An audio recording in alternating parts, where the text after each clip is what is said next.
Selamat datang di channel Kantohe TV. Terima kasih bagi yang sudah subscribe dan tonton video-video saya. Bagi yang belum, mohon dukungannya untuk subscribe dan aktifkan loncengnya. Subscribe itu gratis kok, dan supaya Anda yang lebih dulu tahu, kalau saya udah upload video terbaru. Jangan lupa juga untuk like, komen dan share videonya, agar lebih banyak orang yang bisa gabung dan baca cerita-cerita menarik ini. Oke, tanpa berlama-lama lagi kita langsung saja ke ceritanya. Bab 13 Dugaan Jupiter. Keesokan paginya trio detektif mengadakan rapat dalam markas besar mereka. Melihat air muka Jupiter, Pete dan Bob segera tahu bahwa rekan mereka itu sejak kemarin malam sibuk berpikir terus. Tentu saja keduanya lantas ingin tahu, ide-ide apa lagi yang berkecambah dalam benak Jupiter. Tapi Jupiter membiarkan mereka menduga-duga dulu. Aku tidak suka main tebak, katanya. Pertama-tama kita harus mengadakan rapat dulu. Tapi rapat tidak bisa dimulai, sebelum anak bernama Hamid itu ada di sini. Lewat periskop, Pete melihat sebuah taksi masuk ke pekarangan. Dilihatnya Hamid turun dari kendaraan umum itu. Ia lantas bergegas keluar lewat lorong 2. Ia hendak mengajak remaja itu masuk lewat lorong yang sama. Karena Hamid pelanggan mereka, lagi pula sebentar lagi toh pulang lagi ke Libya, maka trio detektif tidak merasa keberatan jika remaja itu mengetahui letak markas besar. Hamid, kata Pete setelah masuk lagi ke dalam trailer, perkenalkan dulu, ini Bob Andrews, yang berwenang mengurus catatan dan menangani tugas-tugas riset. Dan ini Jupiter Jones, penyelidik pertama. Aku senang sekali bisa berkenalan dengan Bob dan penyelidik pertama Jupiter, kata anak Libya bertubuh kecil itu dengan bahasa Inggris sekolahannya. Nah, kata Jupiter kemudian. Sekarang aku ingin mendengar laporan selengkapnya tentang pengalamanmu kemarin malam, Pete. Mulai dari saat kau meninggalkan kami. Jangan lupa mencatat, Bob. Pete mulai bercerita. Dari pembicaraannya dengan Ibu Banfri mengenai kucing wanita itu yang hilang, bernama Sting, lalu kedatangannya di tempat kediaman Profesor Yarborough, dan selanjutnya mengenai pengalamannya yang menegangkan sampai pulang naik taksi. Bob sibuk sekali mencatat. Untung waktu mengikuti kursus mengetik dulu, ia juga belajar steno. Bukan main, katanya, ketika Pete selesai bercerita. Jadi kau berada dalam gudang di mana kedua pencuri itu menyembunyikan peti mumi. Dan kau sama sekali tidak tahu alamat tempat itu. Kan sudah kukatakan tadi, kami lari pontang-panting. Jawab Pete. Mana sempat berhenti sebentar untuk membaca nama-nama jalan. Tapi aku tahu daerahnya, yang mencakup sekitar 20 blok. 20 blok, seru Bob. Jadi ada 400 potongan jalan yang perlu diperiksa. Belum lagi lorong-lorong kecil. Kalau setengah saja dari jalan-jalan itu di bagian tengahnya dihubungkan dengan lorong. Jangan lupa, Pete membubuhkan tanda rahasia kita di daun pintu gudang itu, selaju Peter.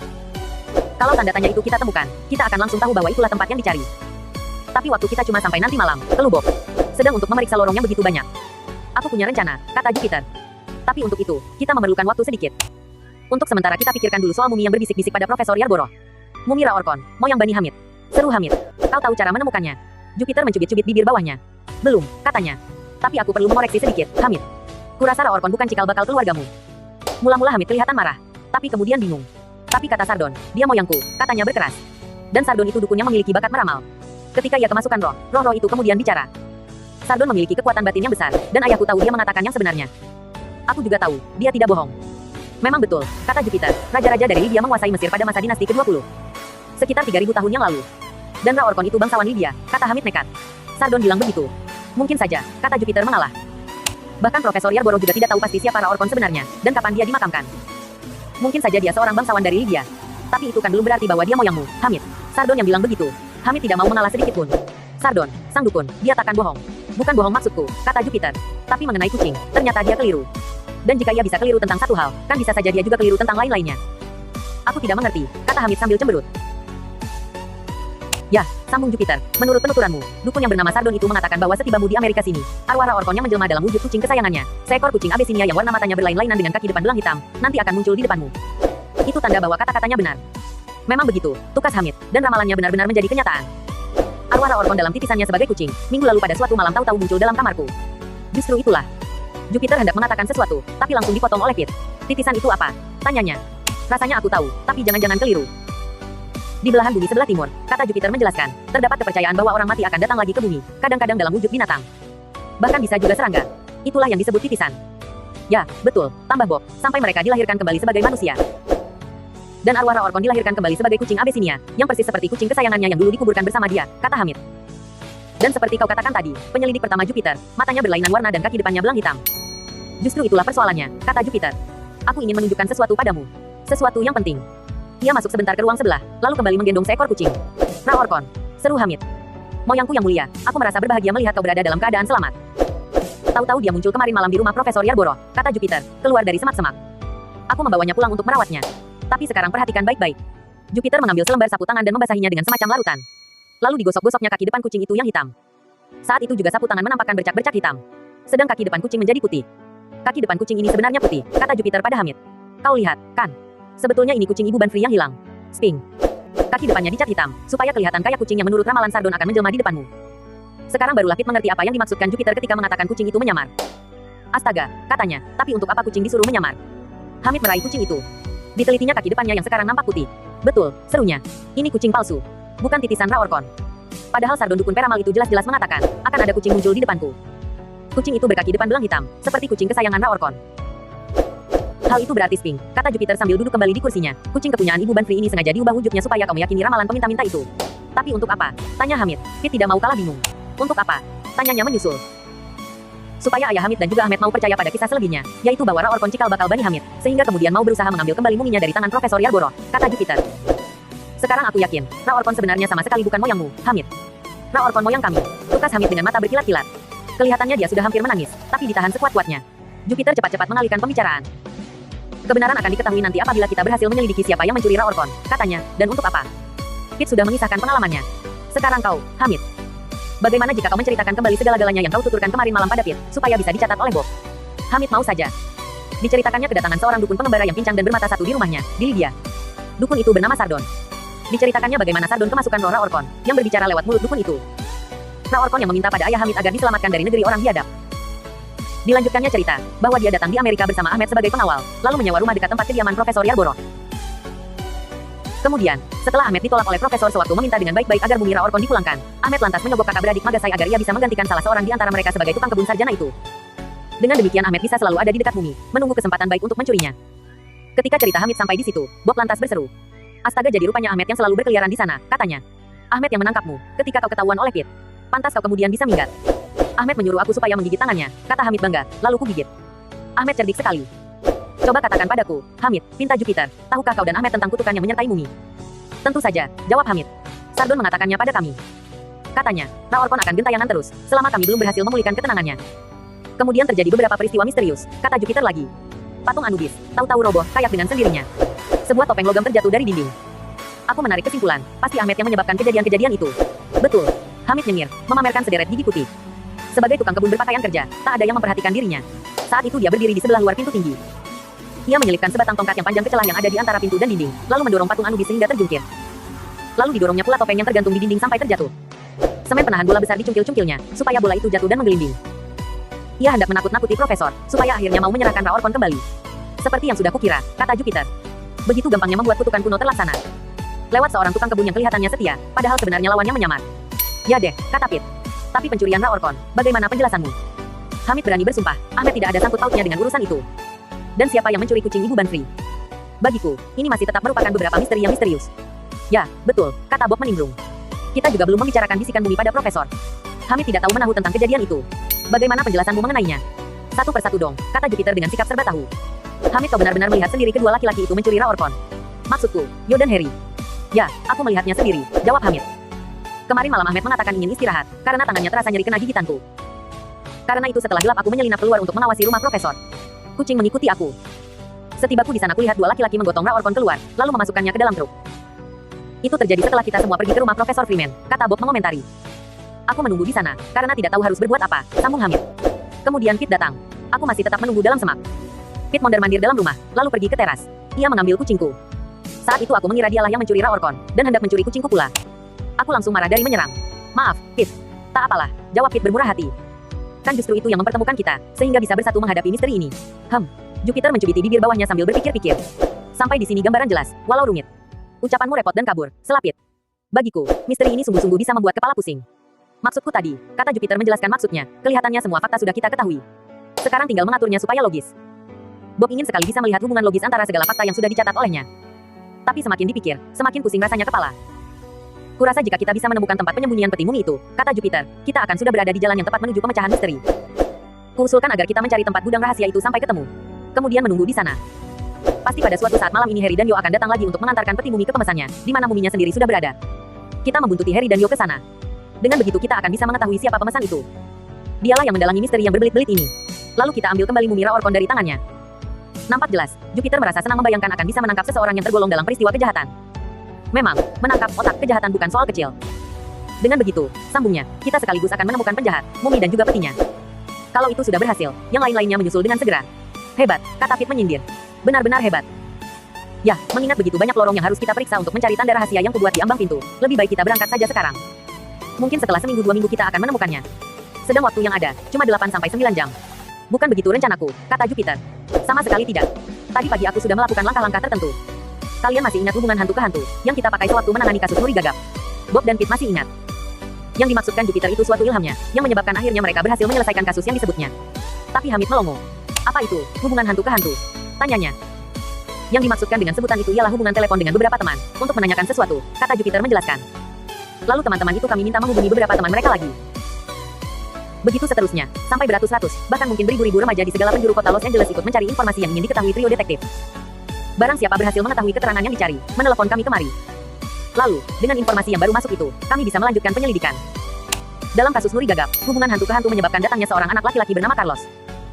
Paman anak itu yang menjual beberapa ekor burung nuri, yang merupakan petunjuk utama dalam kasus yang menarik itu. Hamid mengikuti keterangan Jupiter dengan penuh minat. Nah, sambung Jupiter, pagi ini aku menelepon 5 teman, yang ayah mereka masing-masing bekerja di tengah kota Los Angeles. Aku meminta mereka agar menelepon teman-teman lain, yang ayah mereka juga bekerja di kawasan sama. Setiap anak harus minta pada ayah masing-masing, agar mau memperhatikan kalau ada tanda tanya yang dituliskan dengan kapur biru di ambang pintu sebuah gudang tertentu. Dan kalau melihatnya, alamat gudang itu harus dicatat, lalu disampaikan pada anaknya. Sebagai penjelasan, itu semacam permainan. Mencari harta karun. Anak yang paling dulu menelepon ke sini untuk menyampaikan informasi, akan menerima hadiah. Soal hadiahnya, nanti saja aku pikirkan. Sekarang kita lihat saja, bagaimana kelangsungan rencana itu. Diangkatnya gagang pesawat telepon, lalu diputarnya nomor tertentu. Ia bicara sebentar dengan seorang teman, sambil mendekatkan gagang pesawat ke mikrofon. Dengan begitu anak-anak yang ada dalam trailer itu bisa mengikuti pembicaraan lewat alat pengeras suara. Anak yang ditelepon menyampaikan laporannya. Ia sudah menelepon 5 teman, seperti diminta. Mereka itu semua meminta ayah masing-masing supaya mau membuka mata dan mencari kalau ada tanda tanya berwarna biru di sekitar tempat mereka bekerja. Tapi tentu saja jawaban ada tidaknya baru bisa diketahui, apabila para ayah sudah kembali ke rumah lagi. Jadi sekitar pukul 6 petang nanti. Hubungan hantu ke hantu sudah mulai bekerja, kata Jupiter, setelah pembicaraan telepon selesai. Sayangnya, paling cepat baru petang nanti kita bisa mengharapkan akan ada informasi masuk. Tidak banyak waktu tersisa. Tapi jika kita bernasib baik, kita akan bisa langsung menuju ke tempat itu. Sekarang sebaiknya kita pergi ke tempat Profesor Yarborough, untuk berunding lagi dengan dia.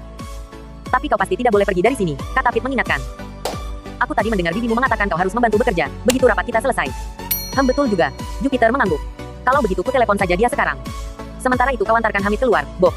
Carikan taksi untuk dia. Beres, kata Bob, lalu berdiri. Hamid ikut bangkit. Kapan-kapan aku ingin memperkenalkan Ahmed padamu, Jupiter, kata anak Lydia itu. Menurut pendapatnya, anak Amerika semuanya brengsek. Berisik, tidak tahu aturan dan menjengkelkan orang tua mereka. Akan kutunjukkan padanya beberapa remaja Amerika yang cerdas sekali. Terima kasih, Hamid, kata Jupiter. Ia nampak senang mendengar pujian itu. Tapi ngomong-ngomong, kau kan tidak bercerita pada Ahmed tentang segala kejadian ini. Yang kukatakan padanya cuma bahwa aku meminta kalian membantu dalam usaha menemukan Raorkon serta peti muminya, kata Hamid. Mendengar kata-kataku, ia cuma mendengus. Aku dikatakannya tolol, meminta anak-anak untuk melakukan tugas orang dewasa. Karenanya setelah itu aku diam saja. Bagus, kata Jupiter. Maksudku bagus, kau tidak menceritakan apa-apa lagi padanya. Menurut pengalamanku, orang dewasa selalu merasa perlu membantu apabila tahu ada seorang anak sedang sibuk melakukan sesuatu yang penting. Dan sering mereka malah mengacaukan segala-galanya. Dalam urusan ini kita perlu menjaga rahasia. Soalnya, baik Profesor Yarborough maupun keluarga besar Hamid tidak ingin urusan ini tersebar kemana-mana. Betul, kata Hamid. Kapan kita berkumpul lagi? Datang saja kemari nanti petang, sekitar pukul 6, kata Jupiter. Kalau nasib kita sedang baik, saat itu akan sudah ada kabar dari hubungan hantu yang menyebutkan di mana letak gudang tempat peti mumi disembunyikan. Aku akan kembali, kata Hamid, naik taksi. Ahmed hari ini sibuk sekali. Katanya banyak calon pembeli permadani yang perlu didatangi. Hamid membungkuk dengan sikap resmi, lalu menyusul Bob masuk ke lorong 2. Hamid itu baik anaknya, kata Pete, setelah kedua anak itu lenyap dari penglihatan. Tapi aku tadi sempat memperhatikan mukamu, Jupe. Kelihatannya ada hal baru yang kau pikirkan sejak kita mulai berunding. Kau merasa tahu sekarang, siapa yang mencuri Raorkon? Kalau dugaan, memang ada, kata Jupiter. Katamu tadi, kucing Ibu Banfri gambarnya pernah dimuat dalam sejumlah koran dan majalah. Betul, kata Pete. Ibu Banfri memperlihatkan majalah-majalah itu padaku. Kelihatan jelas kedua mata kucing itu berlainan warna. Sekarang, apabila ada seseorang yang memerlukan seekor kucing Abyssinia dengan mata yang berlainan warna, kata Jupiter lagi. Tentunya dengan mudah dia bisa tahu tentang Sphinx, kucing Ibu Banfri. Mengingat Sphinx wataknya lemah lembut, lain dengan kucing Abyssinia pada umumnya, maka gampang sekali menangkap dia lalu mengecat kaki depannya. Sekarang, siapa yang sangat ingin memperoleh Raorkon? Siapa yang paling gampang bisa menyelundupkan Sphinx malam-malam ke kamar Hamid? Siapa yang tahu segala-galanya tentang kutukan yang katanya ada itu, serta berusaha keras untuk mengambil Raorkon yang waktu itu ada di tempat Profesor Yarborough? Pete berpikir sebentar. Tukang kebun, katanya kemudian. Maksudku, Ahmed, yang menyamar jadi tukang kebun. Tepat, kata Jupiter. Dan baginya juga penting sekali untuk mendapatkan kembali peti mumi, sebagai tempat menaruh mumi Raorkon. Ya kan? Tentu saja, kata Pete bergairah. Tapi Hamid berani sumpah, katanya Ahmed tidak tahu apa-apa tentang pencurian mumi. Dia tidak ada sangkut pautnya dengan urusan itu. Dan Hamid percaya bahwa itu memang begitu, kata Jupiter. Tapi menurut pengalamanmu sendiri, kan orang dewasa tidak selalu membeberkan segala rencananya pada anak-anak. Juga apabila anak itu kebetulan putra majikannya. Mungkin saja Ahmed mempunyai rencananya sendiri. Ia hendak menguasai mumi, lalu melaporkan pada ayah si Hamid bahwa untuk memperolehnya kembali dia harus membayar uang tebusan yang sangat mahal. Pasti ayah si Hamid akan mau percaya. Dengan rencana begitu, Ahmed bisa menjadi kaya raya. Hui, kata Pete kagum. Memang bisa. Dan Ahmed kan bisa berbahasa Arab. Jadi bisa saja mengarang-ngarang kalimat yang kedengarannya kayak bahasa Arab kuno. Dalam penyamarannya sebagai tukang kebun, lalu bersembunyi di balik pintu, dengan gampang ia memakai suara perut untuk membuat seakan-akan mumi yang berbisik-bisik. Jupiter mengangguk. Tapi, katanya kemudian, jika sedikit saja terlontar kecurigaan kita ini di depan Hamid, sebelum kita bisa membuktikan apa-apa, ada kemungkinan anak itu akan melaporkannya pada Ahmed. Dengan begitu orang itu akan waspada, lalu mengaburkan jejaknya. Karena itulah kita tidak boleh bilang apa-apa pada Hamid. Setuju, kata Pit dengan tandas. Lalu apa kerja kita sekarang, Jupe? Banyak sekali waktu terluang sesiang ini, sampai saat ada kemungkinan kabar dari hubungan hantu. Tapi kurasa bibimu punya berbagai cara untuk menyibukkan kita, tambahnya dengan nada suram. Betul. Karena itu sekarang saja ku telepon Profesor Yarborough, untuk menanyakan perkembangan terbaru, kata Jupiter, dan sekaligus menanyakan keadaan Wilkins. Tak lama kemudian ia sudah mengobrol dengan Profesor Yarborough. Wilkins sudah kembali dari rumah sakit, kata sarjana itu melaporkan. Ternyata dia cuma kaget saja. Katanya, kemarin malam ia melihat sesuatu yang sangat mengejutkan. Dewa Anubis, makhluk bertubuh manusia tapi berkepala anjing ajak, tiba-tiba muncul dari balik semak lalu membentakkan kata-kata kasar padanya, dalam bahasa yang tak dikenalnya. Wilkins langsung pingsan, karena kaget dan ketakutan. Setelah itu Anubis membawa pergi Mumi Raorkon. Pit dan Jupiter saling berpandangan. Tapi kita kan kini tahu, yang mencuri Raorkon dua orang penjahat yang bernama Yo dan Harry, kata Pit, agak bingung. Profesor, kata Jupiter pada sarjana dengan siapa ia bicara lewat telepon, kami merasa yakin, Wilkins pasti ditakut-takuti seseorang yang mungkin memakai topeng kepala ajak yang terbuat dari karet. Seseorang yang menyamar sebagai Anubis. Lalu diceritakannya pengalaman Pit pada malam sebelumnya. Ia memaparkan yang penting-penting saja. Ya, mungkin itu penjelasannya, kata Profesor kemudian. Bagaimana, kira-kira bisakah kalian menemukan kembali peti mumi itu? Apakah kalian punya dugaan, siapa yang mendalangi kesemuanya ini? Menurutmu, mungkinkah laki-laki yang bernama Ahmed itu orangnya? Saya punya beberapa dugaan tertentu, Pak, jawab Jupiter. Tapi bukti-buktinya sampai sekarang belum ada. Mengenai urusan mumi, malam ini kami akan mencarinya. Begitu ada perkembangan baru, Anda akan segera kami hubungi. Selesai pembicaraan. Jupiter mendongak, menatap awang-awang. Pit sudah gelisah saja. Nah, tanyanya tidak sabar. Apalagi yang kau pikirkan sekarang? Aku cuma ingat lagi sekarang, kata Jupiter. Kemarin Profesor Yarborough kan bercerita pada kita. Wilkins dulunya artis yang ikut rombongan teater keliling. Sebelum menjadi pelayan profesor.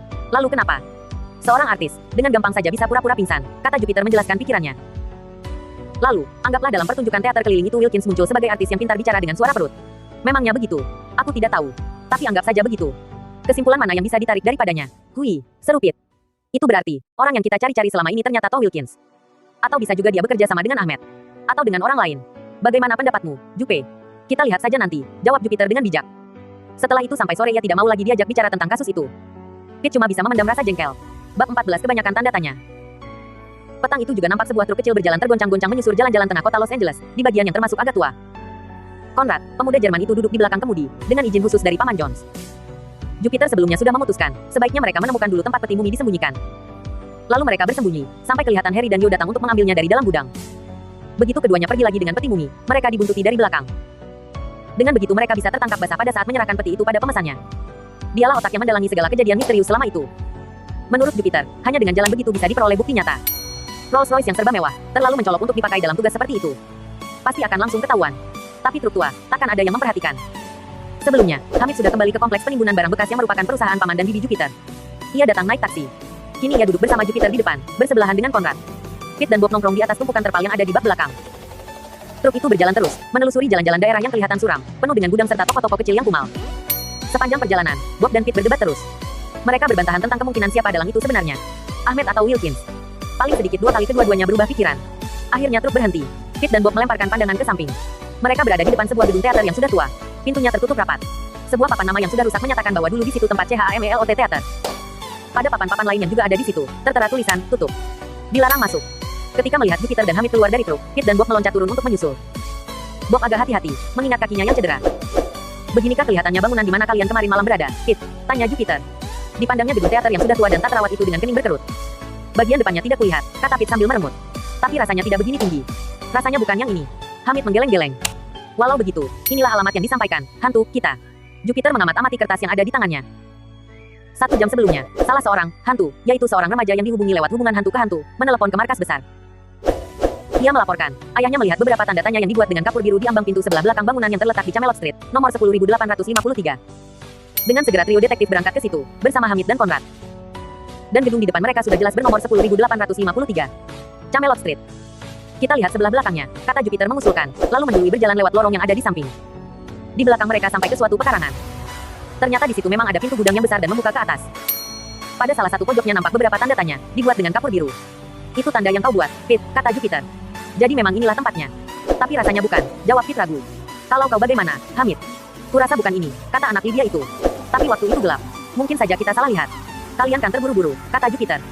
Lihatlah, ini ada pintu kecil tempat orang lewat, di samping pintu besar. Terbuka sedikit rupanya.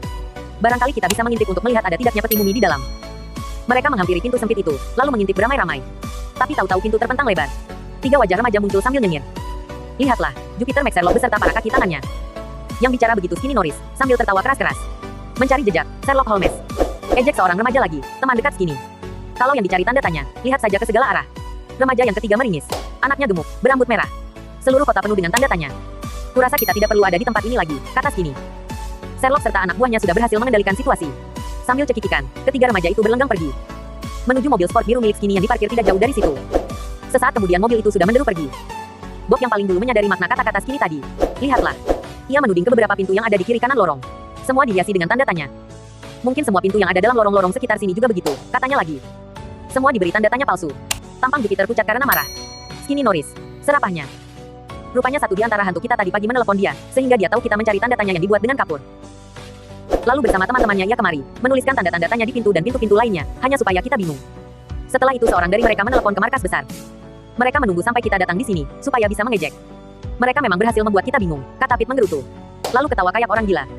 Tanggung mereka sudah membubuhkan tanda tanya di mana-mana, di bagian kota sini. Cuma Skinny saja yang bisa mendapat ide tipuan kayak begini. Kalau dia sampai berhasil kubekuk nanti, akan kuhajar dia sampai badannya tinggal sebesar paku. Perbuatan jahil Skinny Norris itu nampaknya membuat mereka mustahil masih bisa menemukan pintu yang dicari. Di sekitar situ terlalu banyak tanda tanya. Yah, bagaimana sekarang? Tanya Bob putus asa. Kita kembali ke markas. Tentu saja tidak. Tukas Jupiter. Pertama-tama kita lihat dulu, berapa banyak tanda tanya yang dibuat Skinny serta kedua temannya tadi di sekeliling sini. Setelah itu barulah kita menentukan langkah berikut. Lain kali kita perlu ingat, seperti sekian banyak ide yang baik, hubungan hantu ke hantu ternyata ada juga beberapa kelemahannya. Setelah itu mereka menyebar, memeriksa jalan dan lorong yang ada di sekitar situ.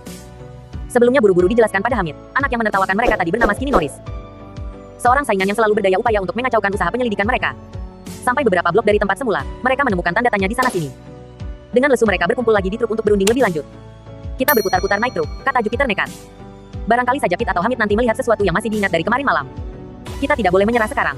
Ini kesempatan kita yang terakhir. Jika Harry dan Yo berhasil menyerahkan peti mumi itu tanpa ketahuan, lenyap harapan kita. Dengan perasaan berat mereka naik lagi ke truk. Conrad menjalankan kendaraan itu lambat-lambat, menyusur Camelot Street. Kita kalah, kata Pete muram. Kenapa tidak mengaku saja? Dan membiarkan Skinny mengejek kita. Jupiter merapatkan bibir. Kita akan berusaha terus. Misalnya gereja tua di pojok sana, mungkin kalian sempat melihatnya ketika sedang lari kemarin malam. Pete memandang gereja tua itu, yang bergaya arsitektur biara Spanyol di California pada abad ke-19. Ia menggeleng. Kurasa kami bahkan sama sekali tidak lewat jalan ini, katanya. Jalan-jalan yang kami lalui lebih sempit, dan lebih tidak terawat. Dan lebih gelap. Kalau begitu kita coba jalan yang lain. Kita belok ke kanan, Conrad. Beres, kata pemuda Jerman yang menyetir, lalu membelokkan truk ke kanan. Baru saja dilalui 3 blok, ketika tiba-tiba Pete menyambar lengan Jupiter. Kios es krim itu, katanya. Kurasa kami melewatinya, ketika kami belum lama lari meninggalkan gudang. Ia menuding bangunan yang bentuknya seperti es krim yang biasa dijual di pinggir jalan daerah pertokoan. Tapi berukuran raksasa. Kios itu sudah ditutup dan kelihatan mulai ambruk. Daerah situ terlalu miskin. Tidak banyak kelebihan uang, sehingga tidak bisa sering mampir dan membeli es krim. Kita berhenti, Conrad, pinta Jupiter. Conrad menurut saja, truk dihentikan. Keempat remaja yang ikut dengannya buru-buru turun. Mereka berdiri di kaki 5, sambil memperhatikan bangunan berbentuk kerucut yang terletak di seberang jalan. Hamid, kau ingat melihatnya kemarin malam? Tanya Pete. Oh ya, jawab anak Lydia itu sambil mengangguk. Waktu itu kukira semacam kuil kecil. Kelihatannya aneh, di tengah bangunan-bangunan yang lain. Bob meringis. Di California sini, katanya, ada kios tempat menjual sari jeruk yang bentuknya kayak jeruk, dan macam-macam lagi. Bangunan yang bentuknya kayak kerucut es krim bisa dibilang lumrah. Jupiter merasa lebih baik jangan membuang-buang waktu dengan obrolan begitu. Ia mengajukan beberapa pertanyaan beruntun-runtun. Ternyata baik Pete maupun Hamid tidak ingat lagi ke arah mana mereka lari sewaktu melewati kios itu. Ia lantas mengambil keputusan dengan cepat. Bob, kau tinggal di sini dengan Hamid, katanya. Biarkan walkie-talkie-mu menyala, karena siapa tahu ada perkembangan baru. Pete, kau pergi ke arah sana. Periksa setiap lorong. Barangkali saja kau menemukan lorong yang kemarin malam. Aku sendiri ke arah sini dan memeriksa semua lorong yang ada di situ. Jika lorong yang benar kita temukan, tanda-tanda rahasia yang ada di situ akan bisa mengarahkan kita ke tujuan yang dicari. Bagaimanapun, Skinny dan kedua sobatnya tadi takkan mungkin bisa membubuhkan tanda kapur di seluruh kota Los Angeles. Ya, kita coba saja, kata Pete menyetujui. Conrad menunggu di sini, dan kita berdua nanti kembali kemari. Tempat ini kita jadikan pangkalan operasi. Sambil mencari, kita terus berhubungan lewat walkie-talkie. Saat itu sudah remang-remang gelap. Sebentar lagi malam. Pete dan Jupiter bergegas menuju arah yang saling berlawanan. Sedang Bob dan Hamid menunggu dalam truk. Mungkin mereka tidak akan berhasil menemukan kembali peti mumi, kata Hamid. Barangkali mumi Raorkon hilang untuk selama-lamanya. Aku dan Ahmed akan malu sekali, kalau terpaksa melapor pada ayahku bahwa kami kehilangan jejak moyang kami yang mulia. Dari perkataan itu Bob menarik kesimpulan, Hamid masih tetap berpegang pada pendapat bahwa Raorkon itu moyangnya. Walau Jupiter sudah mengemukakan pertimbangan yang menyaksikan. Di mana Ahmed malam ini? Tanya Bob. Aku tidak tahu, jawab Hamid. Katanya ada urusan yang harus diselesaikannya untuk ayahku. Sementara di sini ia mendatangi berbagai perusahaan penjual permadani untuk menawarkan barang-barang dari keluarga Hamid. Bob merasa lebih mungkin Ahmed berniat menemui Harry dan Yo, kedua pencuri yang mengambil peti mumi. Tapi ia diam saja. Anak Lydia itu sudah cukup sedih. Sementara itu Pete dan Jupiter sudah berjalan sejauh beberapa blok, sambil menjenguk memperhatikan lorong-lorong kecil yang biasanya memotong di tengah-tengah satu blok. Lewat walkie-talkie, mereka saling melaporkan ketidakberhasilan masing-masing. Akhirnya dengan lesu Jupiter memberi instruksi. Periksa satu lorong lagi di bagianmu, 2, katanya. Setelah itu kembali ke truk. Di sana nanti kita bicarakan siasat selanjutnya. Mengerti dan selesai, balas Pete. Jupiter memasuki lorong berikut. Kelihatannya sama saja dengan lorong-lorong yang lain. Lorong-lorong itu merupakan sisi belakang toko-toko, di mana barang-barang diturunkan dari truk. Jauh di ujung dilihatnya sebuah bangunan besar. Ia menuju ke situ. Di sisi belakang bangunan yang menghadap lorong ada sebuah pintu besar. Sebuah truk diparkir di depan pintu itu. Kendaraan itu kelihatan biasa saja, berwarna biru. Ketika Jupiter datang menghampiri, seorang laki-laki mengangkat daun pintu itu ke atas. Jadi apabila di situ ada tanda tanya yang dibuat dengan kapur oleh Pete, dengan sendirinya tidak bisa kelihatan. Dan mungkin saja di situ tidak ada tulisan tanda tanya. Jupiter berhenti melangkah. Ia mengeluh, lalu berbalik. Maksudnya hendak kembali ke mobil. Tiba-tiba ia tertegun. Telinganya yang tajam mendengar suara seseorang. Oke, bawa truk itu masuk, Harry. Beres. Minggir sedikit. Yo, jawab suara seseorang lagi. Harry, yo. Itu kan nama kedua penjahat yang melarikan peti mumi. Bab 15 Jupiter beraksi sendiri. Jupiter berbalik lagi dengan cepat, lalu lari mengejar truk yang dengan pelan-pelan masuk ke dalam gudang yang gelap. Bagi remaja itu cuma ada satu kemungkinan supaya tidak ketahuan. Jupiter melesat ke sisi kanan truk. Sekarang ia ada di tempat yang berlawanan dengan Yo, yang tadi membuka pintu gudang. Sementara truk bergerak pelan ke dalam, Jupiter ikut beringsut masuk. Menyelip di celah sempit yang ada di antara tubuh truk dengan ambang pintu. Truk berhenti, dan Jupiter sudah ada di dalam. Ia tetap berdiri di sisi kendaraan itu. Kututup pintu dulu. Terdengar Yo berseru. Lalu kau nyalakan lampu-lampu besar, supaya kita bisa melihat. Sambil meringkuk di samping truk, Jupiter memutar otak. Ia tidak bisa melihat apa-apa. Tapi jika menunggu lampu-lampu truk dinyalakan, nanti ia akan terlihat oleh kedua laki-laki itu. Cuma ada satu tempat baginya, di mana ada harapan dia tidak akan ketahuan. Jupiter merebahkan diri, lalu menyusup ke bawah truk. Bunyi pintu menutup menyamarkan suara pelan yang terjadi ketika ia menggeser tubuh. Sesaat kemudian lampu-lampu besar truk dinyalakan, menerangi ruangan gudang. Penglihatan Jupiter terbatas di bawah truk. Tapi ia masih bisa melihat roda-roda sebuah mobil antik. Dan benda memanjang terselubung terpal di belakang mobil antik, pasti itulah peti mumi yang dicari. Jupiter telah berhasil menemukan tempat yang tepat. Tapi ia tidak bisa memanggil bantuan. Untuk menghubungi lewat walkie-talkie, ia perlu berbicara dengan suara lantang dan mantap. Kedua laki-laki itu pasti akan mendengar, lalu meringkusnya. Jadi Jupiter menunggu saja, dengan hati berdebar-debar. Orang yang bernama Harry sekarang turun dari truk. Jupiter bisa melihat kaki kedua laki-laki itu, tidak sampai 2 meter dari tempatnya. Keduanya berdiri di samping truk. Jadi langganan kita itu mau menerima, ya, kata Harry terkekeh-kekeh. Sudah kukira dari semula, karena dia kepingin sekali memperoleh peti mumi itu. Tapi untuk apa, aku tidak tahu. Ya, dia mau mengabulkan permintaan kita, jawab temannya. Tapi sekarang dengar baik-baik. Kita harus mengantarkannya ke tempat lain. Di luar Hollywood. Katanya tempat itu sebuah garasi yang kosong. Jadi kita bisa langsung masuk. Boleh saja. Itu baru sebagian. Ia khawatir ada orang membuntuti kita. Kita dimintanya berjaga-jaga. Jika merasa ada yang mengikuti dari belakang, kita dilarangnya datang ke tempat itu. Siapa yang akan membuntuti kita? Tanya temannya. Kan tidak ada yang tahu tempat kita ini. Kita antarkan barang itu. Aku ingin mengambil uang yang dijanjikan. Ya, tentu saja. Tapi aku belum selesai. Di tengah jalan, apabila kita sudah yakin tak ada yang membuntuti, kita disuruh berhenti lalu meneleponnya. Karena mungkin saja ia nanti minta agar barang diantarkan ke alamat semula. Pokoknya tergantung. Tergantung dari apa? Itu tidak dikatakan olehnya. Tapi kau masih belum mendengar yang paling edan. Katakan saja. Aku mendengarkan. Sehabis peti kita antarkan, langganan kita itu akan memasukkan mumi ke dalamnya. Setelah itu kita dimintanya mengangkut kedua-duanya ke suatu tempat dan membakarnya di sana sampai habis. Tidak boleh masih ada yang tersisa. Untuk itu ia menjanjikan tambahan pembayaran, $1.000. $1.000.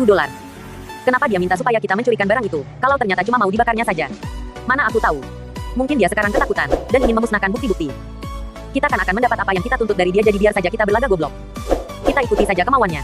Yuk kita naikkan peti itu ke truk. Setelah itu berangkat ke arah Hollywood. Kedua pasang kaki itu bergerak menjauh. Diterangi cahaya lampu-lampu besar, Jupiter melihat kedua laki-laki itu menghampiri peti mumi, lalu membungkuk. Hei, sebaiknya kita periksa dulu kalau ada isinya, kata laki-laki yang lebih pendek. Dari suaranya, dialah yang bernama Yo. Mungkin langganan kita itu hendak memiliki sesuatu yang berharga. Mereka mengangkat tutup peti, lalu melongok ke dalamnya. Yo meraba-raba sisi dalam peti yang kosong. Tidak ada apa-apa di sini, katanya. Sudahlah, kita naikkan saja ke truk. Peti mumi didorong sampai ke tempat yang gelap di belakang truk. Tapi kemudian ternyata pantat truk terlalu dekat ke pintu. Jadi tidak ada tempat untuk mengangkat peti, sebelum memasukkannya ke bak belakang. Truk harus dimajukan sedikit, kata Yo. Kau saja yang melakukannya. Aku ingin minum sebentar. Yo naik ke truk. Mesin dihidupkan, dan truk maju sedikit.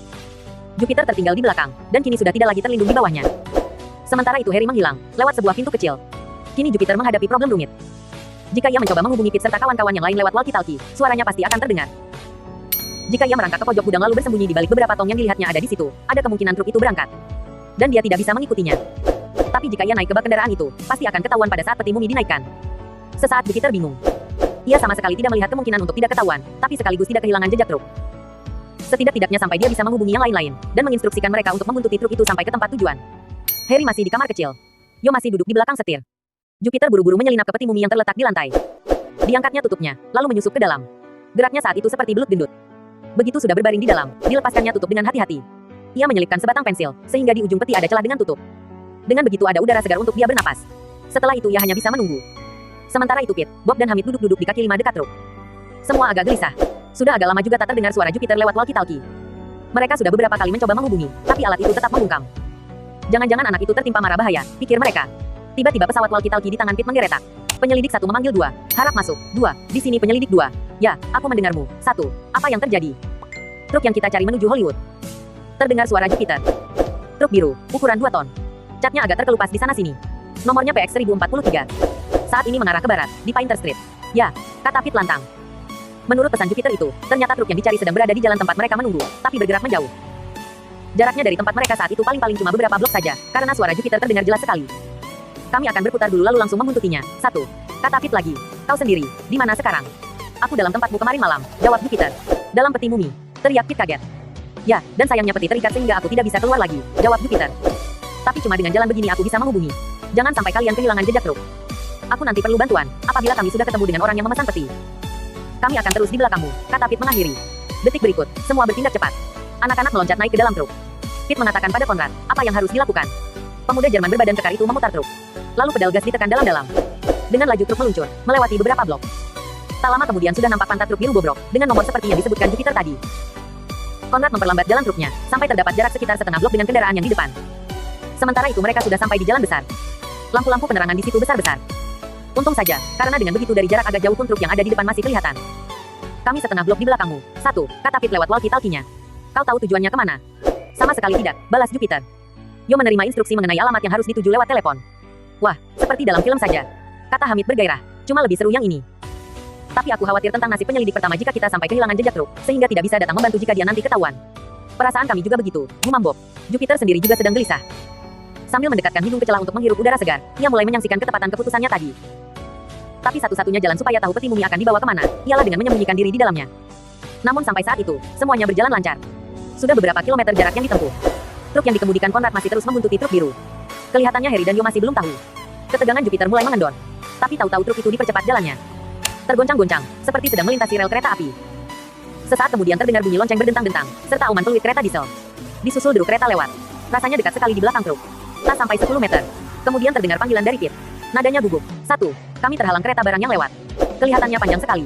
Kalau jalan sudah bebas lagi, kau pasti sudah jauh. Takkan bisa kami susul lagi. Masuk. 1. Ya, mengerti, teriak Jupiter. Ia menelan ludah. Ketika sedang memikirkan instruksi berikut, tiba-tiba truk menikung tajam, menuju arah lain. 2. Panggil Jupiter dengan segera. Truk berganti arah. Aku tidak tahu masuk ke jalan apa. Tapi aku punya usul. Kau masih bisa menangkap. 1. Suara Pete mulai terdengar kabur dan lemah. Aku tidak bisa menangkap kata-katamu. Suaramu tahu-tahu menghilang. Bisakah kau? Suara Pete lenyap ditelan gangguan atmosfer. Dengan segera Jupiter menarik kesimpulan, jarak yang memisahkan mereka sudah besar. Tidak bisa lagi dijangkau dengan walkie-talkie mereka yang berukuran kecil. Sekarang tidak ada kemungkinan lagi bagi Conrad untuk menemukan kembali jejak truk yang dibuntuti. Jupiter harus beraksi sendiri sekarang.